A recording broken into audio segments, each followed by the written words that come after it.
గురించండి మా తాతయ్య అతగాడు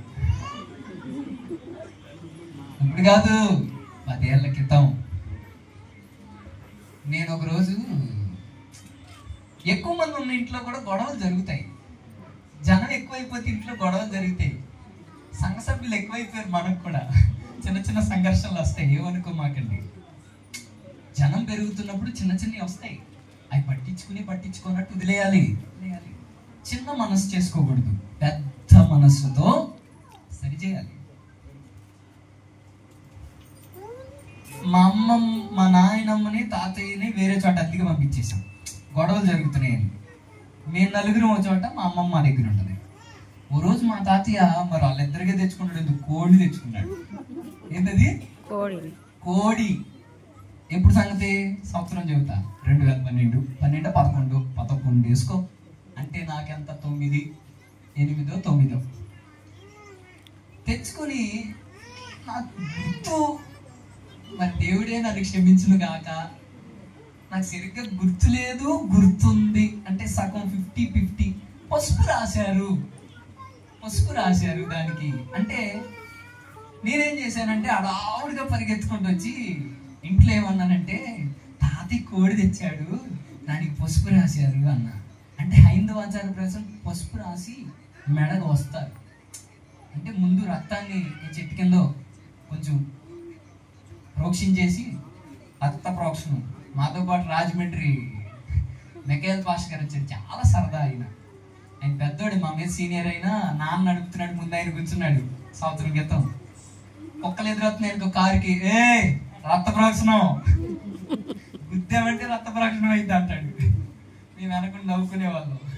కోళ్ళు వచ్చే మధ్యలో గుద్దితే రక్త ప్రోక్షణం. అలా రక్త ప్రోక్షణం చేసి మామ కోసి చేస్తారు. అలా కనుక చేసారేమో అని నేను పూర్తిగా చూడలేదు. చిన్నోడు కాదు, తీసుకొచ్చి ఇంట్లో చెప్పా. వాళ్ళ ఇంటికి మా ఇంటికి ఆ బోర్డుకి ఇక్కడికి ఉన్నంత దూరం ఉంటుంది. తల్లిసండి బోర్డుకి ఇక్కడికి ఉన్నంత దూరం ఉంటుంది. ఆ మాట చెబితే మా నాన్న వెళ్ళాడండి ఇంటికి గొడవకి. ఎవరిని నమ్మావు? మనం ఎవరిని నమ్మావు? ఇది చేసింది ఏంది? ఎవడురా చేసింది? మా నాయనమ్మ అస్సలు ఆమె కూడా సేమ్ మా నాన్న ఎత్తుండిద్ది. మా నాన్న కంటే ఫిట్నెస్ ఉండిద్ది తెలుసా. సూపర్ సరుకు. ఒక్కరోజు రూపాయి రా. అప్పుడు యాలుక్కాయల ప్యాకెట్లు చిన్న వచ్చాయి. అట్ట ముక్కలకి వేసి రూపాయి అన్న. ఇప్పుడు 5 రూపాయలు ఏనీలే కానీ 4 ఇచ్చేవాడు. 2 రూపాయలు ఇచ్చి యాలుక్కాయలు తెమ్మంటే తెచ్చానండి. మా నాయనమ్మ సంగతి చెబుతున్నా, తెచ్చానండి. ఒక దాంట్లో 5 ఉన్నాయి, ఒక దాంట్లో 3 ఉన్నాయి. ఎవడు చేసింది తప్పు దానికి? ఎవడు చేశాడు? ఆ తయారు చేసినోడు కదా తప్పు, నాదా? రే ఏంట్రా అయ్యింది? నానమ్మ కంపెనీ హై, ఏ కర్తా హై, మేనయి నన్ను నిలవాలి చేయ. మాకు ఉన్నాయి ఊరుకో. ఏందిరా? దీంట్లో 5 ఉంటే దాంట్లో 5 ఉండాలి. 2 రూపాయలు కట్టిరాలాడా? తీసుకుపోయి ఇచ్చి 5 ఉన్నాయి తీసుకురా. ఆ కొట్టమ్మ మహాముదురు ఏం తయారు చేసింది? మేమైంది వేసబావయ్యా అనిద్ది. పొట్టిగా ఉండిద్ది, గట్టిది. మా పిచ్చ కోపం మా మీద నన్ను కొట్టించిందండి. మామూలు కొట్టిలేదు, గుర్తుపెట్టుకున్నాను నేను. దెబ్బకి డొలక పొత్తుంటది. కొబ్బరి చెట్లకి డొలక అని ఉంటది వెనకాల. కొబ్బరి చెట్టుకి గెల కాసే ముందు గెల పైన నల్లగా ఒకటి ఉంటది, దాన్ని డొలక అంటారు. దాంతో ఎప్పుడైనా కొట్టుకో, మచ్చపడకపోతాడు. ఆ గట్టి ఉండిద్ది. అక్కడ కొట్టడానికి ఉపయోగించే ఆయుధాలు అయ్యి అవకాశాది ప్రజలు ఉపయోగించినట్టు. ఆ రోజు అది తీసుకుని నన్ను పరిగెత్తించిందండి పొలాలమ్మటి. అన్ని కొబ్బరి చెట్లే. ఆ చెట్టును పట్టుకోవటం, ఎట్టెట్లా ఆడటం, చెట్లు ఆడటం, అడి పరిగెత్తటం. వదిలి పెట్టలేదే. 2 దెబ్బలు వేయించుకున్నాక పో కొట్టావుగా ఎట్టయితే. అంత కఠినం. ఇంకా రివర్స్ అయిందండి మా నాన్న మీద. ఎవడో నీకు చెప్పింది? ఇప్పుడు మీ పశువు రాశామని చెప్పింది. మమ్మల్ని ఎక్కడ కూడా ప్రశాంతంగా ఉండీరా? ఇంట్లో ఉన్నప్పుడు గొడవలే, ఇది వచ్చినప్పుడు గొడవలే, అది ఇది అని. వీళ్ళిద్దరూ గొడవ ఆడుకుంటుంటే ఇతగాడు వెళ్ళాడు. అబ్బాయి వాడు అబ్బాయి రా అన్నాడు. ఏంటబ్బా? మంచిదబ్బా. ఏంటబ్బా? మందు డబ్బా వేసాడు. మారిపోయింది రూటు, ఫుల్ మారిపోయింది. ఉన్నాడు వాళ్ళ తాత. వచ్చాడండి. ఇంటిలో నేను క్షణం ఉండను. ఎందుకుంటావు? నిన్నెవరేం చేశారు? దోమలు కుట్టి పంపట్లేదు. నేను మంచమిటి ఏంట్రా దుప్పట్లేటి బజార్ మధ్యలో వేసాడు మంచం.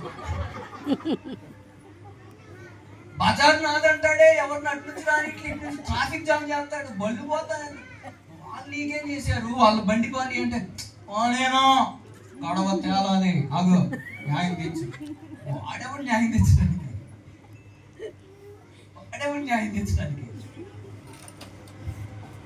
చివరికి ఇటు తిరిగి ఎవరి కాడికి వచ్చింది? నా కాడికి వచ్చింది. బెల్ట్ 2 తిప్పులు తిప్పి కొట్టకుండా కొడితే జ్వరం వచ్చింది పొద్దునికి. నాకు కొట్టాడు నన్ను మా నాన్న. ఎందుకు చెప్పాను ఈ సంగతి?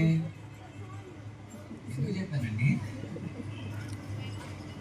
నేను ఆ సంగతి చెప్పి మా నాన్నతో అంటం వల్ల అది నిజమో కాదో తెలియదు, గలిబిలైపోయి గొడవలు జరిగాయి. నేను కుటుంబంలో గొడవలు జరుగుతాయి అనే సందర్భం గురించి చెప్పాను. నీ కుటుంబంలో గొడవ జరిగి వచ్చి ఇక్కడ కూర్చుంటే నీకు ప్రశాంతత ఉండదు. నెమ్మది లేకుండా విస్తారమైన ధనముండుట కంటే ప్రశాంతంగా కొంచెం కలిగి ఉండటం మేలు అని బైబిల్ గ్రంథంలో ఉంది. పాట కూడా ఉంది. నెమ్మది లేకుండా విస్తారమైన ధనముండుట కంటే యెహోవా యందలి భయభక్తులతో నుండుటే మేలు,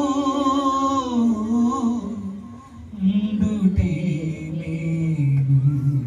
praise the Lord. Hallelujah, hallelujah. విస్తారమైన ధనం ఉంది కానీ జక్కైలో పాపం ఉంది. ఆ పాపం ఎప్పుడు విడిచిపెట్టాడో అప్పుడు అంటాడు, నాకు ఇప్పుడు చాలా నెమ్మదిగా ఉంది, చాలా ప్రశాంతంగా ఉంది. ఎందుకో తెలుసా? నేను పాపమును విడిచిపెట్టాను కనుక. ఎవరైతే మారు మనసు పొంది పాపమును విడిచిపెడతారో వాళ్ళకి నెమ్మది. ఎవరు యేసు రక్తంలో కడగబడతారో వారికి నెమ్మది. ఎవరు మారు మనసు పొందుతారో వారికి నెమ్మది. అంతేకాదు, మారు మనసు పొంది బాప్తిస్మం పొందినంత మాత్రాన సరిపోదు. తర్వాత కూడా పాపము మన మీద ఏలుబడి చేయడానికి ప్రయత్నాలు చేస్తుంది. మనలో పాపం ఏలుబడి చేసినప్పుడు మనము ఆ పాపమును చిక్కకుండా తప్పించబడతామో, లేక చేసిన పాపమును కన్నీటితో ఒప్పుకుని విడిచిపెడతామో, అప్పుడు మరలా నెమ్మది స్టార్ట్ అవుతుంది. లేకపోతే ఆ సంఘర్షణ మనలో ఉన్నంత వరకు అలాగ మనలో నెమ్మది లేకుండా జరుగుతూనే ఉంటుంది. ఎందుకు చెప్పాను తెలిసి ఈ సంగతులన్నీ? మనుషులు నీట్గానే కనబడుతున్నారు, మనుషులు నవ్వుతూనే కనబడుతున్నారు, కానీ నెమ్మది లేకుండా బ్రతుకుతున్న వారు చాలా మంది ఉన్నారు. ఒక్కొక్కరిని గదిలిస్తే ఎవరి వల్ల నీకు ఇబ్బంది, ఎవరి వల్ల నెమ్మది లేదంటే మా అబ్బాయి వల్ల నాకు నెమ్మది లేదండి, లేకపోతే మా అమ్మాయి వల్ల నాకు నెమ్మది లేదండి, లేకపోతే మా భర్త వల్ల నాకు నెమ్మది లేదండి, లేకపోతే నా భార్య వల్ల నాకు నెమ్మది లేదని చెప్పేవాళ్ళు చాలా మంది ఉన్నారు.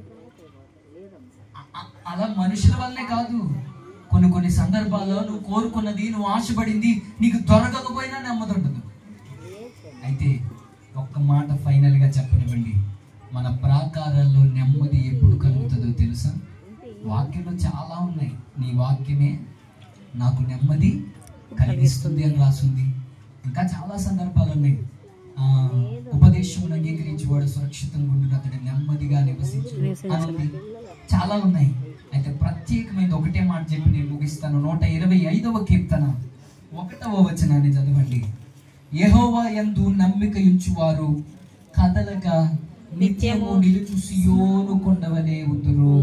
యెరూషలేము చుట్టూ పర్వతములున్నట్లు యెహోవా ఇది మొదలుకొని నిత్యము తన ప్రజల చుట్టూ ఉండును. నిత్యము తన ప్రజల చుట్టూ ప్రాకారమయ్యుండును. చప్పట్లు కొట్టి ప్రభువుని మహిమపరచు. ఎప్పుడు నెమ్మది కలుగుతుందో తెలుసా? ఈ బాధలన్నీ పోతాయని నేను చెప్పట్లేదండి. కొన్ని ఉండొచ్చు, కొన్ని